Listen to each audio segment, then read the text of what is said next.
Jail में भी जाता हूँ, आपने जद्दोजहद करते रहे और मैं हमेशा 27 साल से कहता हूँ पूरा मन चाहता हूँ, लेकिन ये आपके लिए इतना ज़रूरी है क्योंकि ये जो सारी स्ट्रगल कर रहा हूँ अपनी ज़ात के लिए नहीं कर रहा।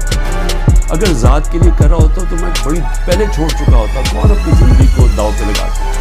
कौन किसी के ऊपर 2 दफ़ा कातलाने हमले होते हैं और वो फिर भी लगा रहता है, या जेल के ऊपर सारे इकट्ठे हुए हुए जिस आदमी के अगेंस्ट, वो क्यों खड़ा? क्योंकि मैं इसको सियासत नहीं समझा, इबादत समझता हूँ।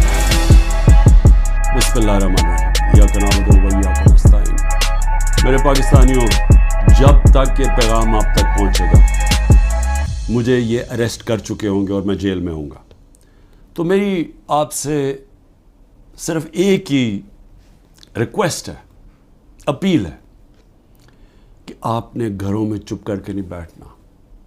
मैं ये जो जद्दोजहद कर रहा हूँ ये अपनी ज़ात के लिए नहीं कर रहा, ये अपनी कौम के लिए कर रहा हूँ, आपके लिए कर रहा हूँ, आपके बच्चों के मुस्तकबिल के लिए कर रहा हूँ। अगर आप अपने हकूक़ के लिए नहीं खड़े होंगे, आप ग़ुलामों की ज़िंदगी गुजारेंगे, और ग़ुलामों की कोई ज़िंदगी नहीं होती। ग़ुलाम ऐसे होते हैं जैसे चूंटियाँ ज़मीन पे होती हैं, उनके ऊपर परवाज़ नहीं होती। और ये बड़ी ख्वाब का नाम था पाकिस्तान, नारा था ला इलाहा इल्लल्लाह। पाकिस्तान का मतलब क्या? कि हम कोई इंसान के सामने नहीं झुकते। ला इलाहा इल्लल्लाह इंसान की ग़ुलामी से हमें आज़ाद करता है।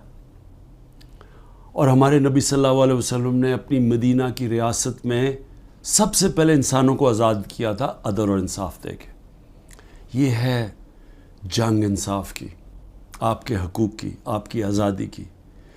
और कभी भी याद रखें, कोई आज़ादी प्लेट में रख के नहीं देता।